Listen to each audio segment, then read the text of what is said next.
जो एसएससी की जर्नी है वो एक रोलर कोस्टर राइड की तरह है। मैं आपको अपनी strategy, book list, time table के बारे में बताऊंगा। छोटे से गांव का रहने वाला हूं। मैंने अपनी पूरी पढ़ाई हिंदी मीडियम से की है। टियर 3 में मेरे नंबर आए थे 67 और टोटल 661 आउट ऑफ 700 परसेंटाइल है वो 70 से भी नीचे रह जाते थे। बहुत कम नंबर आते थे कभी कभी। को ऐसा लगेगा कि मैं एसएससी के लायक ही नहीं हूँ। अगर ये नोटिफिकेशन कुछ दिन पहले आ जाता तो मैं इस फॉर्म को फिलअप ही नहीं कर पाता। Welcome everyone on Kapoor Gurukul YouTube channel.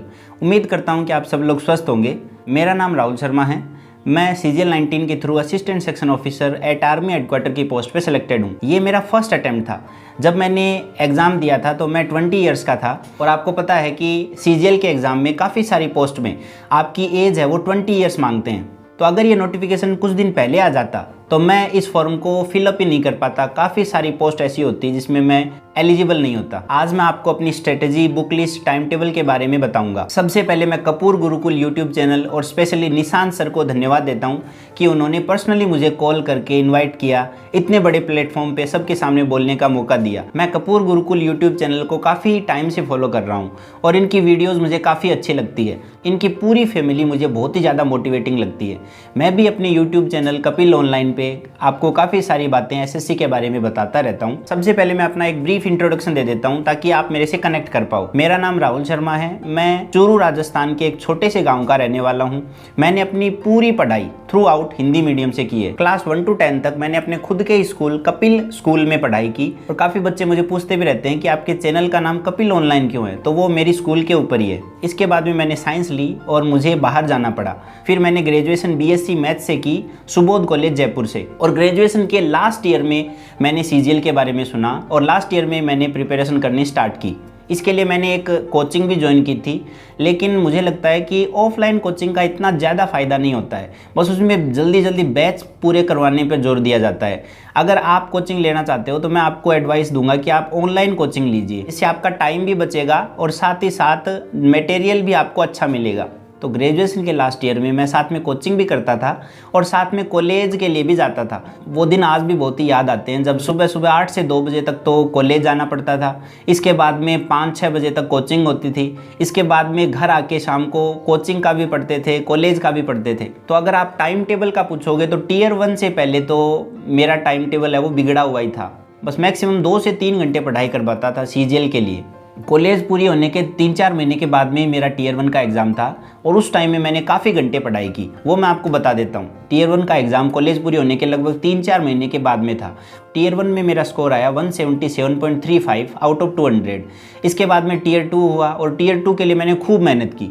Tier 2 में इंग्लिश में मेरे नंबर आए थे 184.33 आउट ऑफ 200 और मैथ्स में मेरे नंबर आए 231.76। इसके बाद में टियर 3 में मेरे नंबर आए थे 67 और टोटल अगर मैं अपने स्कोर की बात करूं तो 661 आउट ऑफ 700 मेरा स्कोर आया था और मुझे assistant section officer eight army headquarter की पोस्ट मिली, जो कि मेरी सेकंड प्रेफरेंस थी। फर्स्ट प्रेफरेंस मैंने रखी थी ASO एट CSS, जो कि आधे नंबर के मार्जिन से मेरी रह गई थी। लेकिन मुझे CSS और AFHQ दोनों ही इक्वल लगते हैं।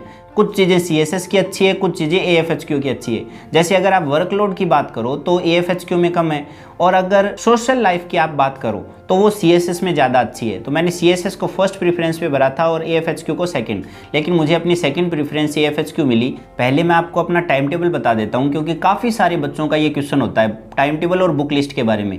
देखिए, जब टियर 1 के लिए मैं प्रिपेयर कर रहा था तो 3-4 महीने तो मेरी जो प्रिपरेशन है वो काफ़ी गड़बड़ चल रही थी। जब मैं कॉलेज भी साथ में जाता था और कोचिंग भी करता था, लेकिन कॉलेज ख़त्म होने के 2 महीने 3 महीने बाद में जब मेरा एग्ज़ाम था तो उसमें मैंने काफ़ी सारी मेहनत की। देखिए, मुझे सुबह जल्दी उठकर पढ़ना अच्छा लगता था। सुबह लगभग 6 बजे आप मान सकते हो कि 6 बजे से मैं अपनी पढ़ाई है वो स्टार्ट कर देता था। सुबह सुबह का जो टाइम है उसमें आपको वो चीज़ पढ़नी चाहिए जिसमें आपको सबसे ज़्यादा दिक्कत आती है। मैं सुबह 6 से 9 बजे तक जीके पढ़ता था। जीके में ल्यूसेंट पढ़ता था क्योंकि उसमें फैक्ट है और वो फैक्ट याद करने में बहुत ही मुश्किल होती है, तो उसमें सुबह सुबह का टाइम है वो बहुत ही हेल्पफुल रहता है। इसके बाद में मैं थोड़ा रेस्ट करता था 9 से 9:30 बजे तक। इसके बाद में 9:30 से 11:30 बजे तक मैं वोकैब पढ़ता था क्योंकि वोकैब भी याद करनी थोड़ी मुश्किल ही होती है और सुबह सुबह का जो टाइम है वो अच्छा रहता है। कोई भी चीज़ अगर आप रिटेन करना चाहते हो, याद करना चाहते हो। इसके बाद में 11:30 बजे से लगभग 2 बजे तक मैं रेस्ट करता था, खाना वाना खा के आराम करता था। इसके बाद में 2 से लेकर 4 बजे तक का जो टाइम है वो मैं टेस्ट के लिए देता था, मॉक टेस्ट देता था उस टाइम। लगभग आप मान लो कि रोज़ाना मैं एक टेस्ट देता था। जब एग्ज़ाम है वो 2-3 महीने का ही टाइम रहा था एग्ज़ाम में, उस टाइम में रोज़ाना एक टेस्ट लगाया करता था। इसमें 1 घंटे तो टेस्ट देने के लिए जाते थे और 1 घंटे में एनालिसिस करता था। एनालिसिस में ये करता था कि जो भी क्वेश्चन पहले गलत होते थे उनको देखता था, उनको फिर से मैं करने की कोशिश करता था। अगर फिर भी मेरे से नहीं होते थे तो फिर मैं सॉल्यूशन देखता था। के बाद में जो भी मेरे सही क्वेश्चन हुए हैं उनको भी देखना जरूरी है और उनमें क्या गलती होगी जिससे मुझे ज़्यादा टाइम लग रहा है। जो भी क्वेश्चन मेरे गलत हो रहे हैं उनको मैं नोट डाउन भी करता था। इसके बाद में 4 से 5 तक रेस्ट और 5 से लेकर 7 बजे तक मैं रीजनिंग पढ़ता था। इसके बाद में 8 से लेकर 11 बजे तक मैं मैथ को देता था, क्योंकि रात को आपको ऐसा टॉपिक पढ़ना चाहिए जो कि आपको सबसे ज़्यादा आसान लगता है और वो पढ़ते टाइम आप बोर ना हो। तो ये था मेरा टाइम टेबल। के बाद में अगर आप बुक्स की बात करो तो बुक्स के लिए मैं आपको बता देता हूँ, ये इतनी सारी बुक्स मैंने पढ़ी है। अब इतनी सारी बुक्स आप पढ़ सकते हो या नहीं पढ़ सकते वो आप पर डिपेंड करता है। मैं क्यों पढ़ पाया, क्योंकि मेरे पास टियर 2 से पहले काफ़ी ज़्यादा टाइम था। हमारा जो पेपर है वो कोरोना के कारण डिले होता गया था, इसलिए हमें जितना टाइम मिला उतने में मैंने टाइम को यूज़ किया, यूटिलाइज़ किया और ज़्यादा से ज़्यादा मैंने किताबें पढ़ी। अब ज़्यादा किताबें पढ़ने का मतलब ये नहीं है कि एक किताब पढ़ के आप छोड़ दो और दूसरी किताब को उठा लो, नहीं।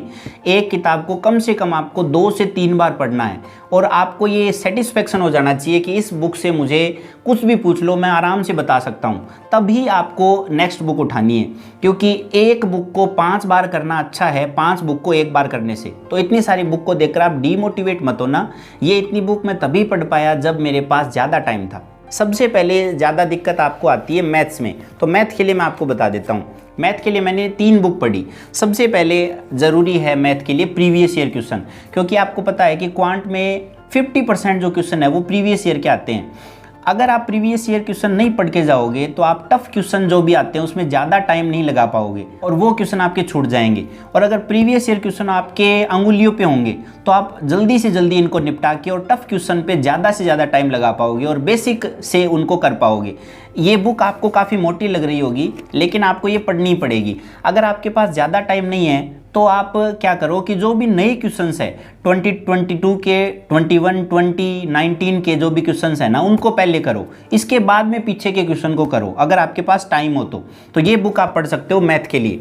इसके बाद में देखिए, इससे आपकी लगभग जो अरिथमेटिक और एडवांस है वो क्लियर हो जाएगी। इसके बाद में अगर आपको अच्छे सॉल्यूशन चाहिए, अच्छे सॉल्यूशन के लिए आप राकेश यादव क्लास नोट्स को रेफर कर सकते हो। इसमें आपको बहुत ही अच्छे सॉल्यूशन मिलेंगे।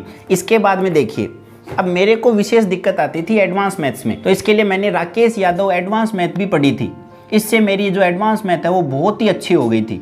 आगे देखिए, इंग्लिश के बारे में मैं आपको बता देता हूँ। इंग्लिश के लिए जो हर एक बच्चा पढ़ता है वो बुक तो आपको पढ़नी है और वो है नीतू सिंह की प्लिंथ टू पैरामाउंट, आप इसको कह दो या केडी पब्लिकेशन कह दो। इसका आपको वॉल्यूम 1 पढ़ना है। इसको कम से कम आपको 3 से 4 बार जरूर पढ़ना है। इसके बाद में देखिए, अगर आपको वोकैब में ज़्यादा दिक्कत आ रही है तो वोकैब के लिए बेस्ट बुक मुझे लगती है एसपी बख्शी। पहले तो आप वोकैब नीतू सिंह मैम वाली बुक से पढ़ लोगे, इसके बाद में एसपी बख्शी से पढ़ोगे। इसमें ध्यान रखने वाली बात है कि इसमें आपको केवल वोकैब पढ़नी है। इसमें ग्रामर और जो भी टेस्ट दिए हुए हैं वो मुझे बिल्कुल भी काम के नहीं लगे। इसमें केवल आप वोकैब पढ़ने के लिए आप इसका इस्तेमाल कर सकते हो।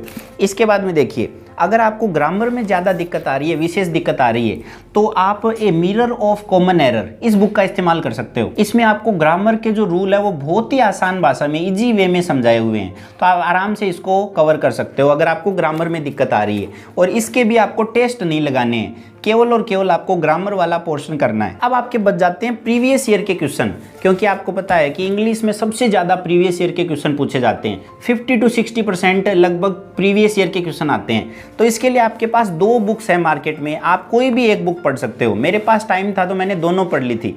इसमें आप किरण भी पढ़ सकते हो या फिर एमबी पब्लिकेशन के भी सेट लगा सकते हो। अगर आपकी तैयारी बहुत अच्छी हो गई है तो आप केवल टेस्ट दीजिए और टेस्ट आप दे सकते हो एमबी पब्लिकेशन से। और अगर आप अपनी तैयारी को शुरू कर रहे हो तो आपको किरण पब्लिकेशन पढ़नी चाहिए, क्योंकि इसमें जो सॉल्यूशन है वो बहुत ही ज़्यादा डिस्क्रिप्टिव दिए हुए हैं, बहुत बड़े बड़े दिए हुए हैं। तो आपको किरण पब्लिकेशन पढ़नी चाहिए अगर आप बिगिनर हो। तो अब बारी आती है जीके की। के लिए मैंने 2 बुक को रेफर किया था। सबसे पहले किरण पब्लिकेशन की प्रीवियस ईयर की बुक आती है वो आप पढ़ सकते हो, क्योंकि जीके में हालांकि अब कम आने लगे हैं प्रीवियस ईयर क्वेश्चन, लेकिन फिर भी आपको आइडिया हो जाएगा कि कैसे क्वेश्चन आते हैं। तो उसके लिए आप किरण पब्लिकेशन की जीके की बुक को उठा सकते हो। और ये बुक तो आपने सबने सुनी होगी, ल्यूसेंट जीके, ये बुक तो आपको पढ़नी ही पढ़नी है। इसके बाद में देखिए, ये हो गया जीके। अब जीके के बाद में लास्ट में बारी आती है रीजनिंग की। रीजनिंग में आपको बहुत ज़्यादा टाइम डिवोट करने की ज़रूरत नहीं है, केवल जो आपको टॉपिक टफ लगते हैं उन्हीं को आप ज़्यादा टाइम दीजिए। जैसे कोडिंग, डिकोडिंग, नंबर सीरीज, ये सारे जो क्वेश्चन है वो बहुत ही हार्ड आ रहे हैं, तो इनमें आप ज़्यादा से ज़्यादा प्रैक्टिस कीजिए। तो किरण पब्लिकेशन की प्रीवियस ईयर की बुक पढ़ सकते हो आप रीजनिंग के लिए। केवल आप प्रीवियस ईयर के टेस्ट लगाइए और आपका जो सिलेबस है वो कवर हो जाएगा रीजनिंग में।